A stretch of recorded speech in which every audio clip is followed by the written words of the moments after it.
Hola, bienvenidos a mi podcast Arándano 13, un espacio donde voy a estar narrando las historias que me manden por correo, por Instagram y por TikTok. Mis redes sociales están acá en la descripción, en casi todas me encuentran como Arándano 13. Historias de terror, historias de acoso, historias de terror humano en general. El episodio de hoy es un episodio especialmente de historias de terror, de puro terror. No va a haber historias de acoso en este episodio. Vamos a abarcarlas en un episodio posterior. Quiero hacer un especial de puras historias de acoso, que sean 6. A fin de cuentas son historias de terror todas, pero quise abarcar en este episodio especialmente historias de solamente terror tipo paranormal o terror fantasmal o cosas así. Entonces, los invito a suscribirse, activar la campanita, dejar su comentario. No sé, pongan lo que quieran ver en algún futuro en el canal. Pongan qué tipo de otras historias les gustaría escuchar. Y bueno, sin más por el momento, vamos a pasar a la primera historia. Historia 1. Kaylin. Esto sucedió en Crete, Nebraska, Estados Unidos. Yo era estudiante y en verano me dedicaba a cuidar niños u otros trabajos para compañías. Pero ese verano, que fue en 2020, me dediqué a cuidar niños. Quería disfrutar más mi verano, sin tantas complicaciones. Un día me llamó un tío el cual me pidió un favor. Me dijo que cuidara a sus niños por una semana completa, ya que ellos vivían cerca de mi casa y así no tendrían que despertarlos y llevarlos con la niñera que los cuidaba. Yo acepté e hicimos el acuerdo. Quiero recalcar que tengo una hermana gemela que hace lo mismo, y ella ya había quedado de acuerdo con un señor para ir a cuidar a sus hijos. Pero ella quería salir luego, ya que tenía que ir con el novio, y me comentó que si podíamos cambiar de puestos. Ella cuidaría a mis primos y yo iría a la casa del señor, ya que eran más horas y pues estaba mejor el pago, ¿no? La verdad, acepté por el dinero. Bueno, llegó el día. El señor, a quien voy a llamar Mateo, me fue a recoger a las 5 a.m. y me llevó a su casa. Cuando llegamos, todos estaban dormidos. Él tenía 3 niños, uno de 8, otro de 6 y el más chiquito de 2. Su esposa ya se había ido a trabajar y él fue amable y me dijo que sus niños se levantarían muy tarde y que me fuera a dormir un rato más. Me dio dos opciones, dormir en el dormir en el cuarto de él y su esposa o en el cuarto de los niños, ya que los más grandes dormían en literas, camas de 2 pisos, y el pequeño dormía en una cama grande. Decidí acostarme con el pequeño. El papá entró, se despidió de los 2 niños grandes y se fue, pero él no cerró la puerta. La dejó entreabierta. En ese momento no me importó, yo solo quería dormir un momento más, ya que la noche anterior me había dormido muy tarde. Antes de contar lo que pasó, quiero decir que yo había experimentado parálisis del sueño, pero no tan fuerte. Y hoy en día puedo decir que no todo es un sueño. Bueno, continuamos con la historia. Me acosté y me di cuenta de que encima de mí había una pequeña lámpara. Me acomodé y cerré los ojos. Para mí fue un instante cuando escuché que alguien caminaba en el pasillo de afuera. Abrí los ojos y vi cómo la puerta se abría poco a poco. Claro que intenté moverme, pero no podía. Sabía que me había dado parálisis del sueño, o bueno, eso pensaba. Sentía sudor y la puerta cada vez se abría más. Dije, pues a lo mejor es el papá, ¿no? Intenté hablar, pero no podía.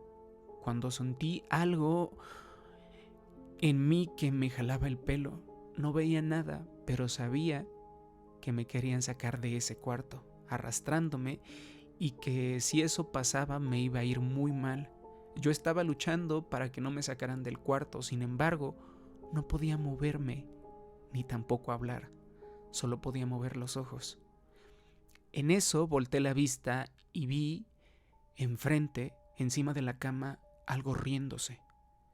Por un momento pensé que era el niño mayor, Lo observé y solo vi cómo se volvió a acostar. La presión era más fuerte, sentí que no podía más. Entonces recordé las palabras de mi madre. Ella es cristiana y me decía que Dios es más poderoso que todo mal. Como pude, dije: Dios, ayúdame, por favor, ayúdame, ten misericordia. De la nada sentí como el niño de 2 años me abrazó y pude moverme nuevamente. Me levanté sudando y con miedo de salir. La puerta estaba más abierta. El amanecer fue entrando y yo me quedé sentada en la cama esperando a que los niños se despertaran. Una vez que ellos se despertaron, no quise asustarlos. Los mandé a cepillarse y a cambiarse y me acerqué al grande y le pregunté si él se había sentado un momento después de que su papá se fue. Me dijo que no. Le dije: creo que estaba soñando, ya vete a jugar. No quería meterles miedo. Sin embargo, no volví a ese cuarto. Me daba miedo. Después de todo el día, pues no pasó nada, y ya en la tarde llegaron los papás. Vieron bien a sus hijos, la casa limpia, y me dijeron que si podía ir más días con ellos, ya que los niños estaban cómodos conmigo. Les dije con cara seria: necesito hablar con ustedes. Fuimos al comedor de la cocina y les dije: ustedes van a decir que estoy loca, y a lo mejor lo estoy, pero necesito contarles algo que pasó. Les conté todo lo que me había pasado toda esa madrugada y, para mi sorpresa, ellos se pusieron serios. El señor me dijo: perdóname, Kaylin. Ellos me contaron que cuando compraron esa casa pasaban muchas cosas extrañas, como encontrar pájaros muertos, y que cuando regresaban a su casa todo estaba desordenado. Ellos ordenaban y luego volvían a tirarse las cosas. Él empezó a investigar sobre la casa y la historia decía que habían desvivido a una niña ahí. Esa era la niña que yo había visto. No solo era parálisis. Y que ellos hablaban con autoridad para que ese ente no volviera a molestar. Y lo dejó de hacer hasta ahora. Hasta ahora que volvió a molestarme otra vez. La verdad, rechacé volver a esa casa, ya que la experiencia que tuve ahí me dejó como una especie de trauma. Esa fue mi historia y experiencia, y solo puedo decir gracias por escucharme. Y siempre hay que tener cuidado a donde vayamos, ya que cada lugar tiene una historia buena o mala. Las historias de niñeras paranormales, no sé, tipo Halloween, es que siento que te has de sentir súper como débil en una casa que no es la tuya. Estás cuidando niños, estás solo o sola en este caso, y se supone que tú eres el adulto al mando, ¿no? Y, o sea, y te quedas así indefenso porque no puedes hacer nada. Tú eres el que se supone que está a cargo de los niños y pues no puedes hacer más que guardar la calma en lo que pues llegan los papás y no asustar a los niños. Pero bueno, continuemos con la segunda historia. Historia 2. Saraí. Pues básicamente todo comenzó cuando yo tenía 9 años. Actualmente tengo 20. Fue algo muy extraño. La verdad, a veces no logro asimilar cómo pasó todo esto porque sí estuvo feo. Nosotros estábamos en la casa cuando mi mamá me contó que había tenido un sueño en el que relataba que a una tía le llevarían una comida. Entonces, mi mamá, al mediodía, eran como las 12, fue y le dijo a mi tía: oye, no vayas a comer nada de lo que te traigan, por favor. Nosotros, la verdad, siempre hemos creído que la maldad y la brujería existen. Así que fuimos a decirle a mi tía que no comiera nada de lo que le llevaran, porque le iban a llevar una comida. Llegó la noche y yo insistí e insistí muchísimas veces para que fuéramos a ver a mi tía, con la que había soñado. La verdad, no sé cuánto tiempo estuve insistiendo, hasta que mi mamá aceptó ir. Fuimos y mi mamá vio a mi tía con mucha temperatura. Le preparó un té, se metió a su cuarto y yo me acosté en el sillón un rato. Entonces llega una tía y me dice: ¿y tu mamá? Allá está adentro. Pasa y al rato me dice: tu mamá está mal, ¿eh? Y yo: ¿qué tiene? No sé, no reaccionó, me dijo. ¿Pero por qué? Pues solo se desvaneció. Llegaron otros 2 tíos, se metieron a verla y pues a mí me dio mucho miedo. Yo me quedé sentada y en eso me dijeron que mi tía había quedado como paralizada hasta el día siguiente. Entonces dijeron que lo de mi tía se lo había pasado a mi mamá. No sé si muchos conocen ese símbolo que hacen los changuitos. Bueno, a nosotros nos dijeron que ese es el símbolo del diablo. ¿Quién sabe? Sacaron a mi mamá del cuarto y al sentarla, ella estaba haciendo esos símbolos. Entre 2 tíos intentaron que dejara de hacerlos, pero no podían. Era una fuerza tan grande que no lograban detenerla. En eso mi tía dijo que oráramos todos los que estábamos ahí. Me acuerdo que todos comenzamos a orar y yo veía a mi mamá. La verdad me daba muchísimo miedo porque su mirada era otra. Una tía nos dijo que le iban a hablar a unas personas más expertas en religión que hablaban en lenguas. Me acuerdo de que en ese momento mi mamá empezó a decir que estaba viendo una iglesia con un símbolo de un ojo. Después averiguamos que en esa iglesia hacen rituales y santería. Son personas que se dedican a hacer el mal. Decía que sentía como si algo le estuviera brincando. Específicamente en la panza, como si fuera un ojo brincándole. La verdad, no sé explicarlo bien. Me acuerdo que llegaron las personas a las que les habían hablado y dijeron que mi mamá tenía algo muy feo y empezaron a hablar en lenguas. Me acuerdo que dijeron: saquen a todos los niños de aquí. Yo estaba ahí, llegó otro primo, me paré y en ese momento mi mamá empezó a hablar con voz de hombre. Empezó a nombrar a todos los santitos y decir muchas groserías. Yo me quedé espantada con lo que estaba viendo.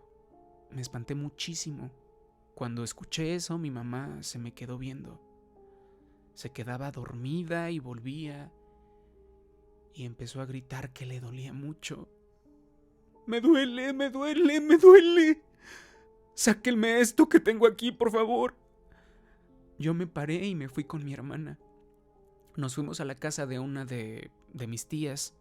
Llegamos y cuando pasaron como 5 minutos, nos asomamos y vimos a una mujer toda de blanco. Les juro que eso jamás se me va a olvidar. Estaba parada viendo hacia la casa en la que estaba mi mamá. Lo único que nos dividía era un árbol de mango. Estaba enfrente, cruzando la calle. Las dos la vimos y cerramos la ventana. La verdad, nos pusimos a llorar. Yo me acosté y me quedé dormida. Cuando me levanté, mi hermana ya estaba llorando. ¿Qué tienes?, le dije.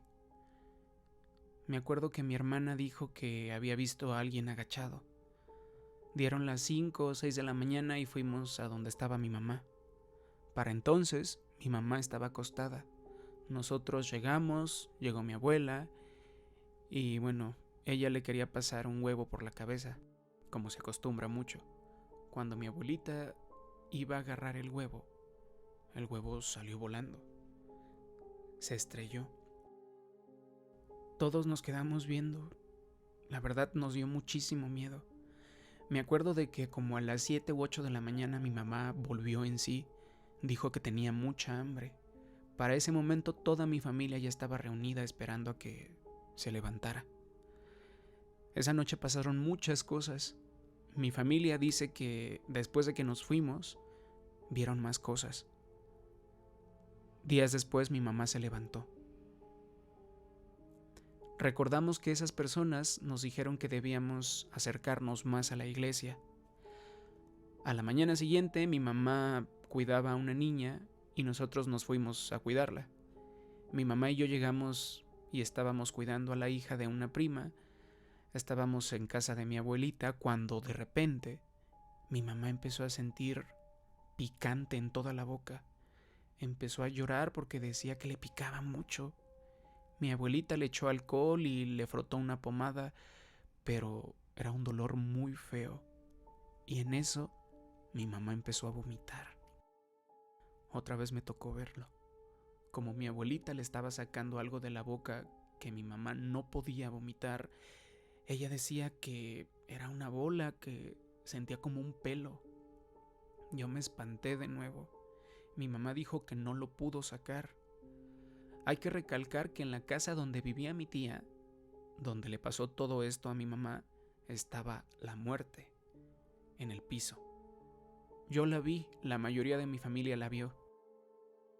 La verdad, eso fue algo que sí me marcó por lo que vi. Mi mamá hasta hoy en día no se acuerda de nada. Lo único que sabemos es lo que mi tía comió, porque sí comió algo. Y bueno, eso se lo pasó a mi mamá y yo la verdad le tenía mucho miedo a mi mamá. Hasta los 16 más o menos fue que empecé a volver a querer abrazarla y a demostrarle cariño porque sentía que de nuevo le iba a pasar eso. Aún no puedo olvidar lo que pasó esa noche, fue de verdad algo increíble de creer. Historia 3. Yo era un joven de 17 años. Nos mudamos a un pueblo por la violencia que había en la capital donde vivíamos.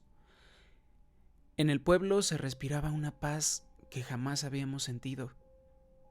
Todo marchaba bien con los vecinos y los amigos, hasta que una noche sentí como alguien se acostó en mi cama.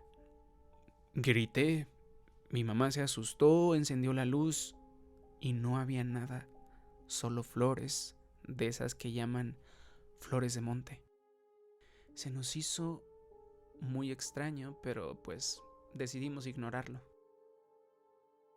Se volvió constante. Todas las noches sentía lo mismo. Ya no podía dormir ni tener un sueño tranquilo porque sabía que volvería. Una noche lo sentí en el pecho. Cuando noté el peso, puse la mano y sentí algo peludo. Volví a gritar, lloré mucho porque esa vez se atrevió a más. Contamos lo que sucedía y nos dijeron que un duende estaba enamorado de mí, que quería casarse conmigo o llevarme con él. Yo no entendía por qué. Sentía pavor de imaginarme encontrarme con él cara a cara. La última noche que dormimos en esa casa pasó igual. Se acostó, grité y salté de la cama. Prendieron la luz y vimos un camino de flores desde mi cama hasta la puerta de atrás. Nadie quiso abrir para ver a dónde iban las flores. Estaban ahí las huellas marcadas y a un lado las flores. Nos fuimos de esa casa. Yo me volvería loca por el acoso horrible que sufría por parte de ese duende. Después de esa mudanza, todo transcurrió con normalidad. Me casé y tuve una hermosa niña. Y él volvió cuando mi hija tenía 3 añitos. Ya era muy noche, en los pueblos uno se acuesta temprano. Tenía a mi hija a mi lado, todavía le daba pecho, y pues caí en un sueño profundo hasta que escuché su llanto a lo lejos y su voz gritándome: ¡Mamá, mamá! Pensé que era un sueño, pero mi subconsciente reaccionó, desperté y corrí siguiendo el llanto. La encontré aún adentro de la casa. Lo más extraño era que la puerta estaba abierta y había una flor morada, de las mismas que él me dejaba. solo una, y a mi hija se la llevaba. La alcancé, la abracé y lloré teniéndola en mis brazos. La verdad, no sé qué habría pasado si no escucho su llanto. Ahora vivo otra vez en la capital de mi país, Honduras, y nunca más volvió a sucederme. Creo que me alejé de él. Bueno, al menos eso creo porque ya pasaron 3 años. Historia 4. Sara siempre había sido una joven reservada, algo solitaria, pero muy inteligente. A sus 23, casi 24 años, decidió mudarse a una antigua casa en un pueblo al sur del país donde nadie la conocía. Buscaba tranquilidad, o al menos eso decía. La casa era grande, de 2 pisos, con paredes agrietadas y madera que crujía incluso sin viento. Nadie quería alquilarla, pero Sara insistió. Pagó 6 meses por adelantado y se mudó con una sola maleta. Los vecinos decían que esa casa estaba maldita. Ahí vivió una familia entera que desapareció y la última muchacha que entró salió loca, contaba una anciana en la tienda del pueblo. Nadie se lo dijo a Sara directamente. Nadie quería hablar con ella demasiado. Había algo en su mirada que decía, no sé, de alguna forma parecía que Sara ya sabía de todo eso. Los primeros días fueron normales, aunque Sara notaba cosas extrañas. Los espejos se empañaban con palabras escritas desde dentro, las luces parpadeaban en la madrugada y por las noches escuchaba pasos que no eran de ella. Susurros como Sara, Sara. Una madrugada Sara despertó con una presión en el pecho. Abrió los ojos y vio una figura sentada en una esquina de su cuarto. No tenía rostro, solo una silueta oscura que respiraba fuerte, como si la observara con rabia contenida. Sara no gritó, solo susurró: «Ya estás aquí». Y después la figura desapareció. Desde ese día Sara dejó de dormir. Pasaban las noches sentada en el piso, escribiendo símbolos en papeles que luego quemaba. Hablaba sola, o eso creían los vecinos. Pero si uno se acercaba a la ventana, podía escucharla decir: «No es tiempo aún. Prometí que te encontraría. Todavía falta una voz más». Y susurros. Desde ese día Sara dejó de dormir. Pasaba las noches sentada en el piso escribiendo símbolos en papeles que luego quemaba. Hablaba sola, o eso creían los vecinos. Pero si uno se acercaba a la ventana, podía escucharla decir: «No es tiempo aún. Prometí que te encontraría. Todavía falta una voz más». Y susurros. Sara, Sara. Un día, una niña del vecindario se perdió. La buscaron por todo el pueblo y nadie sospechaba de Sara, hasta que una mañana un policía tocó a su puerta y notó el olor a quemado que salía de la casa. Al entrar, encontraron velas negras, círculos dibujados en el piso y una grabadora que repetía en bucle la voz de una niña gritando: «Sara, déjame salir, Sara, déjame salir». La grabadora no tenía baterías. Sara no estaba. La casa estaba vacía, sin maletas, sin ningún rastro de nada. Solo un espejo en el que, al empañarse, se leía: «Ahora yo soy la voz».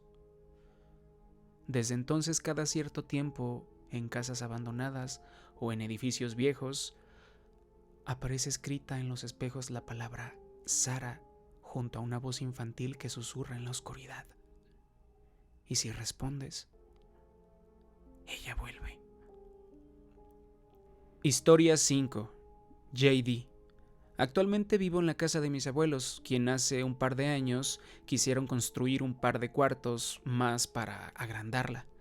Contrataron a un señor que se dedicaba a la albañilería.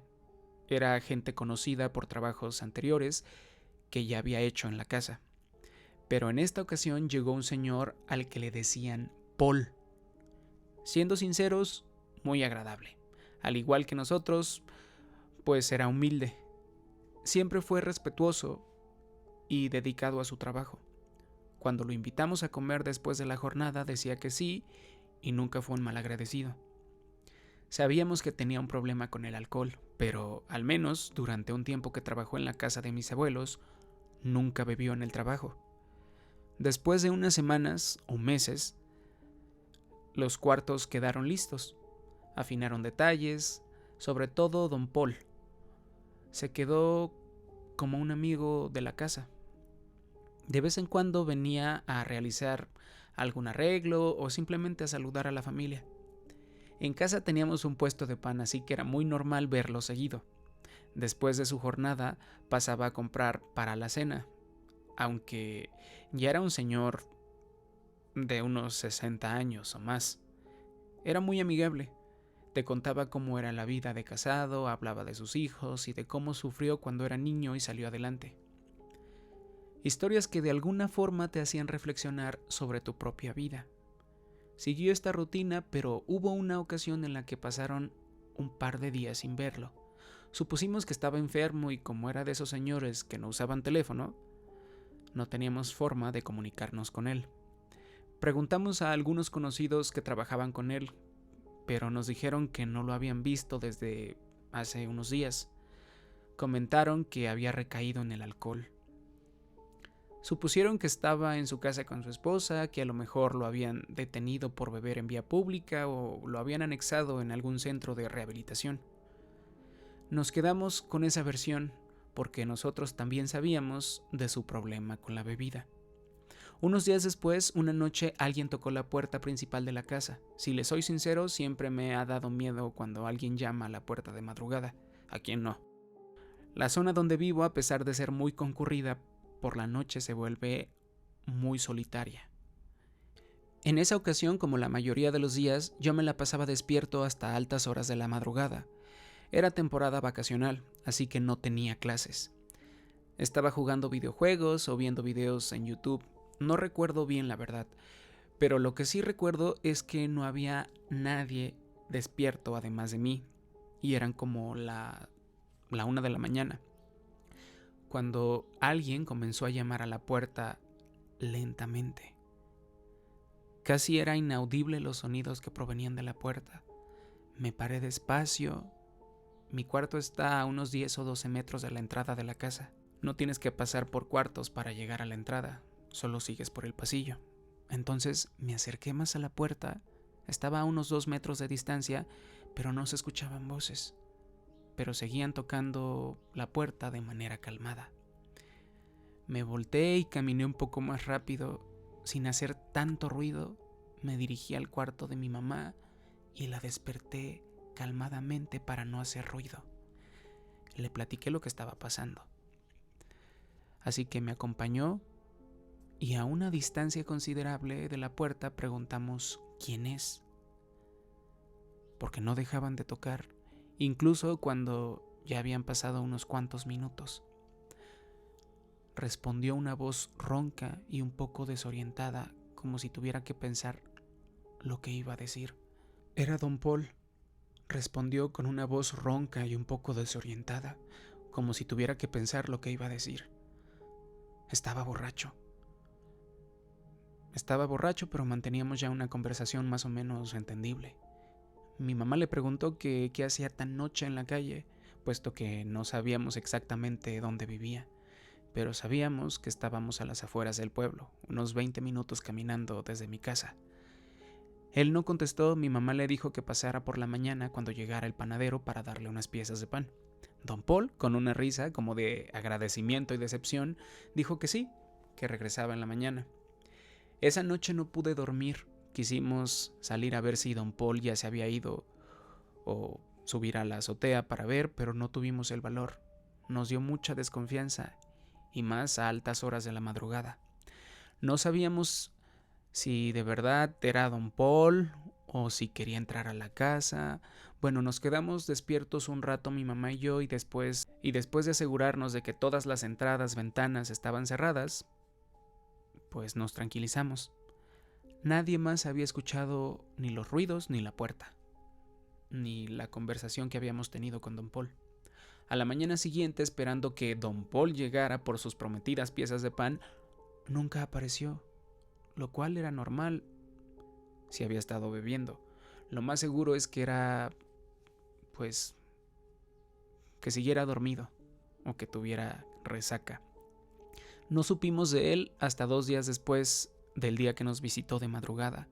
Como es común en pueblos chicos, todos se enteran de todo. Y bueno, habían encontrado un cuerpo sin vida a las afueras del pueblo, muy cerca de las viviendas que están por el campo.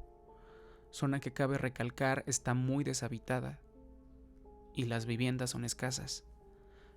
No sabíamos de quién se trataba hasta que un amigo cercano a él, también compañero de trabajo, se llama Marco, nos platicó que el cuerpo que habían encontrado era de don Paul. Nos dijo, encontraron su cuerpo cerca del campo en algo que tenía la pinta de una zanja abandonada y mal hecha, no tan profunda, pero cubierta de pasto. Y bueno, su cuerpo se encontraba ahí, pero lo que me dejó helado fue lo que dijo don Marco después. No tenía la cabeza, lo habían decapitado. Hubo un silencio durante unos segundos y mi mamá me volteó a ver, esperando que no estuviera poniendo atención a lo que estaba platicando, pero había escuchado todo. No estaba muy chico, tenía 16, pero aún así mi mamá hubiera preferido que yo no hubiera escuchado eso. Marco siguió contando la historia, un par de detalles más, pero si le soy sincero es como si estuviera escuchando voces un poco inaudibles. Los estaba escuchando hablar, pero no les ponía atención, estaba en shock. Me quedé así un rato, en mi cabeza estaban imágenes de la escena, pues aunque no lo vi, era imposible no imaginar un acto tan atroz. Claramente fue un caso añadido más a la carpeta de la policía o a las autoridades correspondientes, y como era de esperarse, nadie hizo nada. Tampoco hubo detenidos y a nadie le iba a importar un tipo con problemas de alcoholismo y sobre todo que maltrataba a su esposa. Pero bueno, ella nunca había salido a aclarar si eso era cierto.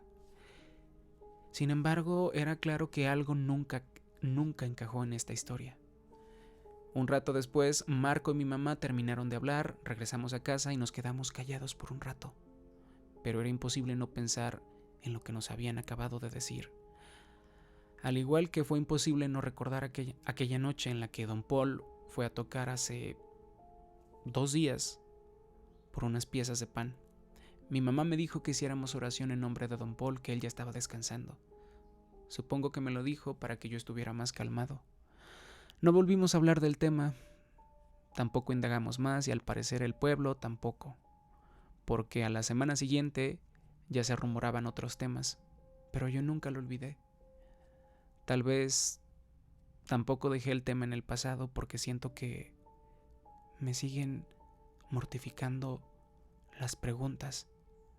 ¿Qué hubiera pasado si hubiéramos abierto la puerta? ¿Él seguiría vivo? ¿De alguna manera las cosas habrían sido diferentes? Esas preguntas me siguieron atormentando muchos meses. ¿Era el espíritu de don Paul o no era don Paul? Nunca supimos la fecha exacta de su muerte, ni tampoco de quién fue el responsable. Pero aunque suene loco, algo dentro de mí piensa que esa noche, cuando tocaron a la puerta, quizás sí era don Paul, que a lo mejor esa misma madrugada fue cuando lo desvivieron. Han pasado 6 años desde entonces y aún pienso en eso, pero es de esas veces que uno quiere tener respuestas, pero no quiere seguir indagando porque no es bueno lo que vas a encontrar. Desde entonces ya casi no me quedo despierto de madrugada, pero siempre cierro las puertas y ventanas, cualquier acceso que haya al interior, pues con 22 años me sigue dando miedo cuando alguien llama a la puerta de madrugada. Sea como sea, nunca voy a olvidar lo que pasó. Espero que don Paul descanse en paz y que el responsable de ese crimen pague por lo que pasó. Bueno, esas fueron las historias, espero que les hayan gustado. La verdad estuvieron bastante intensas, muy intensas.